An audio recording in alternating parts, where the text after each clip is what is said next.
Our channel. So, Indiramma ఇళ్ల లబ్ధిదారులకు సంబంధించిన లిస్ట్‌ని ప్రకటించేసింది గవర్నమెంట్. ఈ రోజు అంటే 23వ తేదీకి వరకు ఏవైనా కరెక్షన్స్ ఉంటే వాళ్ళకి సంబంధించిన లిస్ట్ హోల్డ్‌లో పెట్టింది కదా! సో, కంప్లీట్‌గా ఇగ హైదరాబాద్‌లో జరగబోయే గృహప్రవేశాలకు సంబంధించిన ఇళ్ళకి సంబంధించిన లబ్ధిదారుల లిస్ట్ ప్రకటించింది. సో, ఆ లిస్ట్‌లో మన పేరు ఉందా లేదా ఎట్లా చెక్ జేసుకోవాలి? లేకపోతే మళ్ళీ ఎప్పటి వరకు అప్లికేషన్స్ చేసుకోవాలి?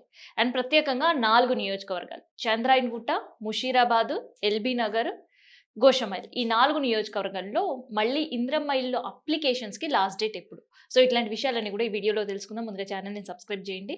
సో, ఇందిరమ్మ ఇల్లు ఎల్ఐజీ క్యూఆర్ పద్ధతిలో అందరికి కూడా తెలిసిందే 528 స్క్వేర్ ఫీట్లలో ఈ సింగిల్ బెడ్‌రూమ్ ఉండబోతుంది. సో, దానికి సంబంధించిన లక్కీ డ్రా 27వ తారీఖున ముహూర్తం కూడా ప్రభుత్వం ఫిక్స్ చేసింది. మరి అందులో మీరున్నారా లేదా? మీ పేరు ఉందా లేదా? ఎలా చెక్ చేసుకోవాలనే కన్‌ఫ్యూజన్ చాలా మందిలో ఉంది. సో, దానికోసం చేస్తున్న వీడియో ఇది. సో, జస్ట్ గూగుల్‌కెళ్ళి ఇందిరమ్మ ఇల్లు అని కొట్టండి. ఇందిరమ్మ ఇల్లు అని కొట్టినప్పుడు మీకిక్కడ వెబ్‌సైట్ అనేది ఓపెన్ అయితుంటది. సో, ఇందిరమ్మ ఇళ్ళకి సంబంధించిన వెబ్‌సైట్.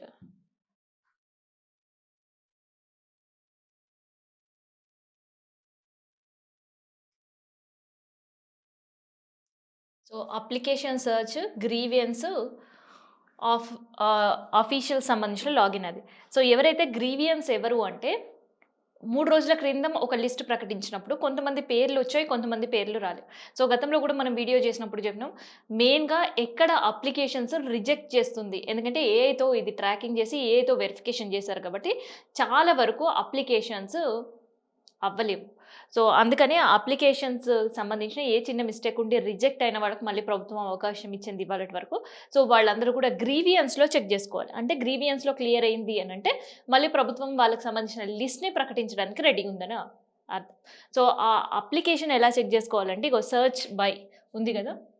ఇక్కడ ఒక 4 ఆప్షన్స్ ఉంటాయి మీకు. మొబైల్ నంబర్ ఏదైతే మీరు అప్లై చేసేటప్పుడు మొబైల్ నంబర్ ఇచ్చారో, అదే మొబైల్ నంబర్‌ని ఇక్కడ కొడితే ఆ లబ్ధిదారుల లిస్ట్ ఉందా? లేదా? అనేది క్లారిటీ వచ్చేస్తది. లేదంటే Aadhaar number. So, Aadhaar number కొట్టినా అర్థమైపోతది. Application ID.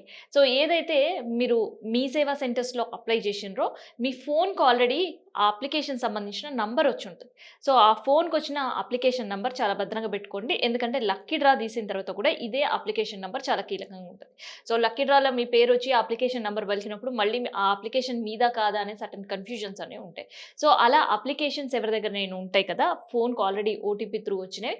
So, application success అని వస్తదిగా, ఆ అప్లికేషన్ ఐడీని ఎంటర్ చేసినా తెలుస్తది. సో, ఈ 3 కూడా మాకు తెలీదు అనుకున్న వాళ్ళు మీ దగ్గర మీ ఇంట్లో ఉండే రేషన్ కార్డ్ ఉంటదిగా, ఫుడ్ సేఫ్టీ కార్డ్. సో, ఆ సంబంధించిన card number, ration card number. So, ఆ రేషన్ కార్డ్ నంబర్‌ని ఇక్కడ ఎంటర్ చేసి సెర్చ్ కొడితే చాలు. సో, ఈ 4 ఏ ఒక్కటి ఎంటర్ చేసి సెర్చ్ కొట్టినా కూడా మీకు అక్కడ మీరు లబ్ధిదారుల లిస్ట్‌లో ఉన్నారా? లేదా? అనేది అర్థమైపోతది. సో, ఇదెవరు? అప్లికేషన్స్ సెర్చ్ చేసేవాడు. తర్వాత గ్రీవియన్స్. సో, గ్రీవియన్స్ ఎంట్రీ ఏందంటే ఆల్రెడీ మీరు కంప్లెయింట్ రిజిస్టర్ చేసిండ్రు. లబ్ధిదారుల లిస్ట్‌లో మీ పేరు లేకపోయేసరికి ఆ గ్రీవియన్స్ కంప్లెయింట్ రిజిస్టర్ చేసిందాన్నే గ్రీవియన్స్ అంటారు. ఇంకా అదేదో పెద్ద వర్డ్ ఏం గాదు. ఇంకొకటి ఏమీ గాదు. సో, మిస్టేక్స్ ఉన్న కరెక్షన్ చేయమని గావచ్చు, ఇంకొకటి గావచ్చు, రిజెక్ట్ అయినట్టు గావచ్చు, అట్లా మళ్ళీ పెట్టినప్పుడు అది గ్రీవియన్స్ సెల్ కింద పోతది. సో, ఆ గ్రీవియన్స్‌లో ఉండే అప్లికేషన్ సంబంధించిన గ్రీవియన్స్ ఎంట్రీ. సో, గ్రీవియన్స్ ఎంట్రీకి సంబంధించి ఇందిరమ్మ ఇళ్ళకి సంబంధించిన మొబైల్ నంబర్. అక్కడ గ్రీవియన్స్ ఎంట్రీ అనంగానే ఇగ చూషిర్రు గదా! మీకిట్లా ఓపెన్ అవుతది. ఇక్కడ మీ మొబైల్ నంబర్‌ని కొట్టాలి. కొట్టి సబ్మిట్ కొట్టిందనుకో మీ గ్రీవియన్స్ అంటే మీరు పెట్టిన కంప్లెయింట్ ఎక్కడి వరకు సక్సెస్ అయింది. అధికారుల వరకు రీచ్ అయిందా లేదా అనేది ట్రాక్ చేసుకునే పద్ధతి. సో, ఇక్కడ గ్రీవియన్స్ క్లియర్ అని వచ్చింది అనంటే మళ్ళీ మీరు అప్లికేషన్ దగ్గరికెళ్లి అక్కడ చెక్ చేసుకుంటే మీ అప్లికేషన్ లబ్ధిదారుల లిస్ట్‌లో ఉందా లేదా అనేది క్లారిటీ వస్తది.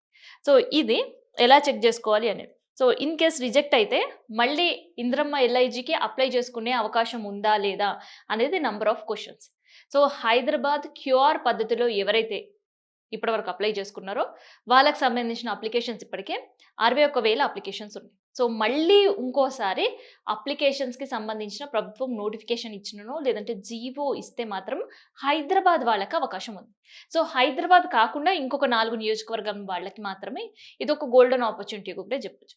సో, అదేంటి చంద్రాయణగుట్ట వాళ్ళు మళ్ళీ అప్లై చేసుకోవచ్చు. ఎల్ఐజీ క్యూర్ పద్ధతిలో. తర్వాత ఎల్బీ నగర్ వాళ్ళు మళ్ళీ అప్లై చేసుకోవచ్చు. గోషామాయిల్ వాళ్ళు మళ్ళీ అప్లై చేసుకోవచ్చు. ముషీరాబాద్ సంబంధించిన ప్రజలు మళ్ళీ అప్లై చేసుకునే అవకాశం ఉంటుంది. సో, ఈ 4 నియోజకవర్గ వాళ్ళకి ఆల్రెడీ అప్లికేషన్ స్టార్ట్ అయిపోయినాయి ఎల్ఐజీ క్యూర్‌కి సంబంధించి. వాళ్ళకి సెప్టెంబర్ 3 వరకు అవకాశం ఉంటుంది. సో, సెప్టెంబర్ 3 వరకు వాళ్ళకి అప్లికేషన్స్ చేసుకోవచ్చు. ఆ తర్వాత సెప్టెంబర్ 5 నుంచి ఎట్లయితే లబ్ధిదారులకు సంబంధించిన ప్రకటన ఇప్పుడు జరిగిందో హైదరాబాద్ క్యూర్‌కి, ఈ 4 నియోజకవర్గాలకు సంబంధించిన వెరిఫికేషన్ అనేది జరుగుతది. సో, వెరిఫికేషన్, అధికారుల వెరిఫికేషన్, అప్లికేషన్ వెరిఫికేషన్ ఇట్లా ఒక 1 వీక్ టైం తీసుకుంటారు. ఆ తర్వాత లబ్ధిదారుల లిస్ట్ అనేది ప్రకటన చేస్తారు. అయితే ఈలోపే ఈ నెల 27వ తారీఖు నుంచి 31వ తేదీ వరకు లబ్ధిదారులని మళ్ళీ సెకండ్ టైమ్ ఎంపిక చేయడం. సో, ఇప్పుడు ఒక అప్లికేషన్స్ అన్నీ ప్రాపర్‌గా ఉండి, వాళ్ళకి సంబంధించిన ఏది ఇబ్బంది లేకుండా ఉండే అప్లికేషన్స్‌ని లబ్ధిదారులుగా ప్రకటించారు. సో, ఇదే లబ్ధిదారులకి ఎంతమందికి ఇల్లు వస్తది అనేది ఆఖరి తేదీ, ఆఖరి వెరిఫికేషన్, ఆఖరి గుడ్ లక్ మీకు.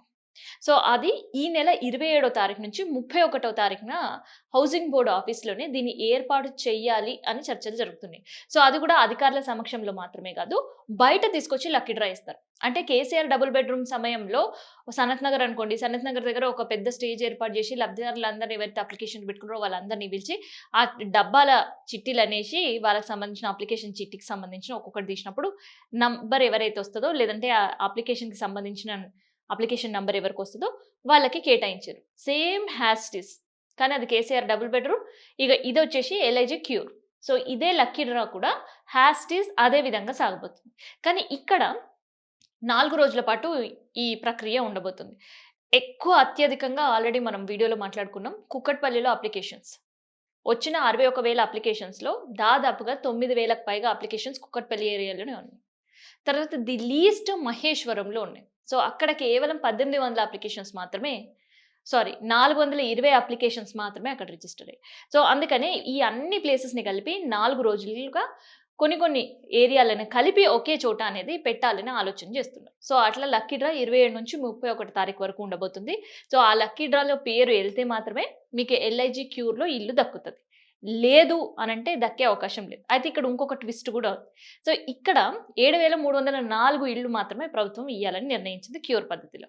సో, ఇక్కడ లక్కీ డ్రా తీసిన తర్వాత కూడా income, caste certificate and reservations ఎవరైతే పెట్టుకుంటారో ఆ రిజర్వేషన్ సంబంధించిన క్యాస్ట్ సర్టిఫికేట్ సమయంలో అందిస్తే తప్ప మీ అప్లికేషన్ ముందుకు సాగదు.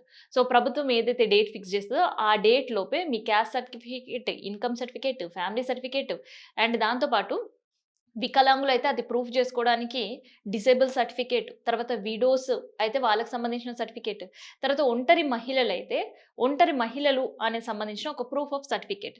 సో, తర్వాత క్లాస్ 4 ఎంప్లాయీస్‌కి కూడా 10% రిజర్వేషన్ ఉంది కాబట్టి వాళ్ళు. సో, ఆర్టీసీ ఉద్యోగులు ఎవరైతే జీతం అయితే 2,00,000 లోపు ఉంటదో వాళ్ళు.